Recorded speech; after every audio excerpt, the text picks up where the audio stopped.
DNVR Avalanche pregame show presented by DRAFTKINGS Sportsbook. Use code DNVR to sign up for a new account and get amazing odds boosts every single day. Avs versus Wild in Ball Arena tonight. Avs going for their 13th straight home ice win. They already beat their own record, so yep, it's going to be a quality test. I'll put it that way. Absolutely. The Minnesota Wild they're playing good. Last few games, they've shown what they can do. They've got a well-rounded offense, I would say. Yep. They're scoring a lot. Against the Ducks, they put up a 7 spot, so obviously everything was clicking last time they played, which was on Friday. Yeah, they've had a little bit of rest for sure. I say that's one more day than the Avs got off. Minnesota had a hot start to the season, too. Then they kind of had a middle section where they dipped down. More importantly for them tonight, Kirill Kaprizov coming back into the lineup for them. Let's face it, he's their most dynamic player by a significant margin. Yeah. So he's the guy the Avs are going to really have to watch on Minnesota's side. The Avs, same lineup as Saturday is the expectation. We make this preface that they could pull dudes 30 minutes before the game because they've done that already a couple times this season. But for now, the Avs are going to have the same lineup as Saturday. On paper, Blais, where do you think the Avs' advantages stand against Minnesota? Well, I mean, I think their top line is obviously always the advantage. We always talk about the defense also being that X factor because you can throw Cale Makar and Devin Taves out there with the third, fourth line and start creating really bad matchups for the other team, right, where you're just going to have that advantage. And then depth, I think, when you look at the top 2 lines for the Avs, they're potent. And then even down in the third and fourth lines, in the third line with Newhook, you're starting to see some emergence of some young talent that's definitely an X factor for other teams as well. Yeah. Appreciate you, chat. Apparently Val Nichuskin is in protocol. Must have missed it. My fault. Oh. Yeah, that sounds about par for the course for this season. So Avs will have to replace Val in their top 6. But to what you said, yes, Kaprizov, absolutely believe he can keep up with the Avs' top line. But you're looking at the rest of Minnesota's top scorers, and you have Ryan Hartman having I'm pretty sure he's already tied his career high in points 34 games of this season for Minnesota. Yep. And then you have Matt Zuccarello, who's a legit player, but he's starting to get a little bit older on that aging curve. And they fall off pretty quickly after that. That's where you get into maybe a little bit of an advantage with Newhook. Obviously, no team in the league is keeping up with Kadri at 2C. No. So, that was an interesting takeaway. I mean, Hartman is having a great year. I did post a tweet about how Minnesota Wild, the media really feels like Hartman should go over Kadri, which is hilarious to me. Their points there is he's having an outstanding a year this year, but on the Avs side, I would say Kadri is probably doing something that you've never seen before from somebody close. that's a seasoned player, right? Kadri's the top 5 scorer in the NHL right now. Ryan Hartman's having a good year, but come on. Yeah. And look, I think there's a genuine argument that they could have sent Hartman, but then they shouldn't have sent Talbot.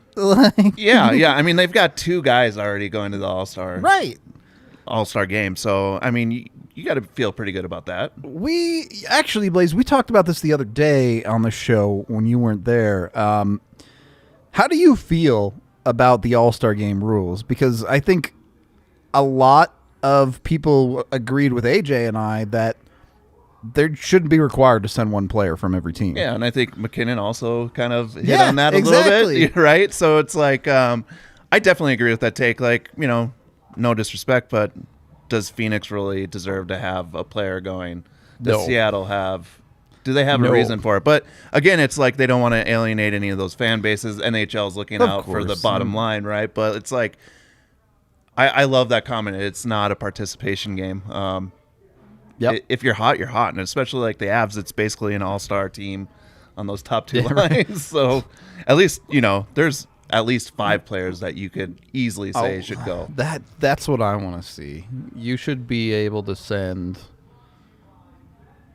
the best 5 players from the Stanley Cup champs, like even the ones that you inevitably traded away in the offseason, put them back together for the All-Star game and have them play the other division's best teams. Oh, that's a great idea. That's what I want to see.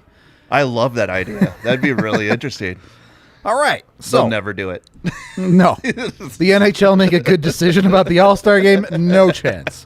No chance of that happening. And it feels like this year they have to do something special, obviously robbing the fans of watching Olympic hockey. I mean, I'm a big Olympic hockey guy, so it was a bummer to, find out that they're not sending the NHL players to it. What do we got? Oh hell yeah! We got DNVR gang on the altitude podcast. Oh yeah, let's go. Anyway, no Val. Who gets the promotion? We have this conversation quite a bit. It's been LOC. It's been NAC. It's been Comfer historically. Yeah, it's going to be Comfer. I would love to see NAC up there. Just what he's been doing over the last few games. It's fun to watch. I get LOC too. Like LOC hustles. Sure, he'll do the work for Kadri and Berkey there. Yeah, right? and he hasn't been doing what he's been doing earlier in the season. So maybe that's a way to kickstart him. Yeah, give him a different look. Thank you for the super chat, Carrie. Much appreciated. Go Avs. Love the show. Love you. P.S. Hang around. You're going to have to jump over to the other YouTube, but we will be doing a watch along for the game today as well, or at least I will. Blais can be on if he wants. So that should be fun. Other than that, let's get into the Minnesota Wild's side of this. I kind of already talked about their up and down bit of a season. As it stands right now, I think there's a pretty good argument that they're the second best team in the Central. Yeah. By total points, they're in 4th currently, but much like the Avs, they have a ton of games in hand on both St. Louis and Nashville. So absolutely. I mean, they ran into the same issue that the Avs did where they had COVID issues, and they're also having a little bit of an injury bug over there.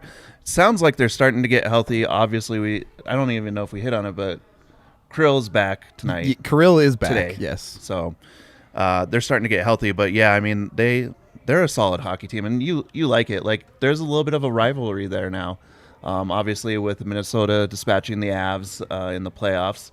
A few when times, you start seeing those teams over and over and over again in the playoffs, there's some animosity that grows. So what do you think? Who's more of a rival to Colorado right now? Is it Minnesota or is it Vegas? Oh, I mean, just because of last year, you've got to go with Vegas, right? Like the recency hurts a little bit. It hurts a little bit more. But like, back, when the Avs were a cup contender year over year back in the 90s, early 2000s, you had obviously Detroit. Yeah. But you also had the Blues as well. Yeah. Dallas, a little bit of an underpinning there too. Yeah. I mean, and that's what you're going to start seeing when you have teams in the Central Division and you have a stronger division. That you're going to see those guys in the playoffs. Yeah. Turns out when you're good, teams don't like you as much. Well, and it's like for the Avs, right? Against Vegas, they've got a chip on their shoulder this year. For sure. I mean, if you're an Avs player, you probably want to see that team in the playoffs. You want to see Vegas. Sure. You want to prove that you can beat that team. Yep. I think that the top guys especially would love to redo that series, but they got to do mini tonight, so...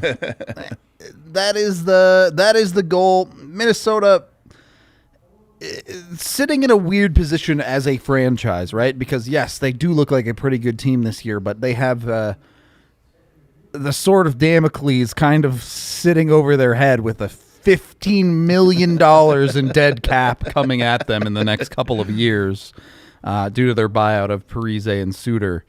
So do you feel like this is a now or never for them, or can they actually navigate this? I mean, if you're going to go for the cup, it's now or never, right? Like, you basically are going to have to find some good value in some players in the coming years just to fill that roster with that cap space being in there. That's a big hit on a team. It's not easy to do that. I mean, Arizona's $15 million under the actual used cap, and you see what happens to Arizona on a nightly basis. I mean, how long is Krill's contract for? I was it 6 years, I think? I'm not 100% sure. I'd have to check Cap Friendly, but it's fairly long. Yeah. It's got to be long because it's a Wild contract. Yeah. Look, man, you know how awful it is to live in Minnesota, all right? You can tell the people what it's like living in negative 30 up there. So you got to just have them come up during the summertime because it's awesome. There you go. Don't tell them about the winters. Yeah. Oh, it's great. It's like this all the time. All right. Look. At least it's better than Winnipeg, right? Yeah. So baby steps on that one. All right. Let's flip to the other side. So I put stability on the list because this was before Nuke was out with COVID. But even with Nuke out, it feels like the new year has been relatively more stable than the first quarter of the season for Colorado. They're only losing one guy a night instead of three dudes waking up and Nuke and Kemper are injured in practice. Right. I mean, go ahead. No, I was just going to say, I mean, yeah, the merry-go-round, which was the beginning of the season, is like slowing down a little bit, but you're still running into those same issues. I mean, losing Landeskog on that top line, that's brutal for that line. I mean, that line really just hums when it's those three guys together. Whenever you added a substitute in there, you see kind of a lack of, goal scoring, assists, everything, just playmaking. I mean, the Arizona series sums it up, right? They play the Friday game, and the top line gets one goal. Yep. And then they play the Saturday game where Landy gets inserted back in, and they score 4 of the 5. So, you definitely don't like seeing it on your top two lines, but, I mean, if it's going to be one of those, I'm taking the second line to have one of those issues because you want that top line just clicking. They're the best line in the NHL right now. Yeah, let's go. We got Brazil in the chat. Wow. Shout out Brazil. I don't speak Portuguese, but I assume that says something dope, and it says "Go Avs," so I'm gonna count it. From Brazil, from Sao Paulo, Brazil. Colorado Avalanche are fantastic. Go Avalanche. Nice. Is Spanish and Portuguese that close? They're very similar. Yeah. Okay. Well, count it. We got the translator on the set awesome. with Ya here. Different.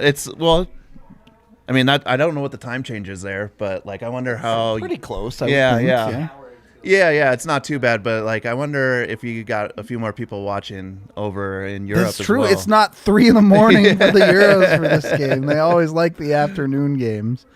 Hockey is for everyone. Absolutely, absolutely. Get everybody in here. I want to see everybody watching hockey.